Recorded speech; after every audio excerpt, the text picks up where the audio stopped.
चप्पल जुत्ता खोलेर ध्यान गरे जस्तो गरेर यो विरोध गर्ने यो चाहिँ संसदीय मर्यादा भएन। यो संसदीय मर्यादा कायम गर्नका लागि म सम्माननीय सभामुखको ध्यान आकर्षण गराउन चाहन्छु। धन्यवाद। आजको बैठकको कारबाही प्रारम्भ हुन्छ।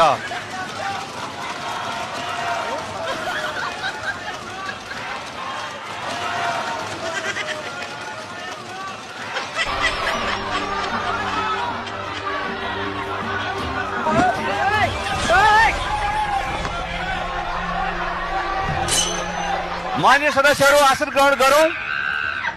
मैले यहाँबाट उहाँलाई बोल्न समय दिएको छु र मान्य सदस्यहरू आसन ग्रहण गरौं।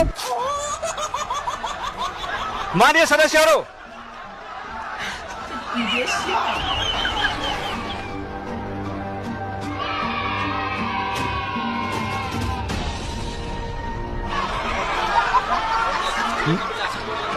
माननीय सदस्यहरू आसन ग्रहण गरौं। म गृहमन्त्रीलाई आसन ग्रहणको लागि अनुरोध गर्दछु। माननीय गृहमन्त्रीलाई आसन ग्रहण गर्नको लागि म अनुरोध गर्दछु। माननीय सदस्यहरूको आजको कार्यसूचीको बाँकी कार्यक्रमहरू सूचीबाट हटाइएको कुराको म जानकारी गराउँछु। माननीय सदस्य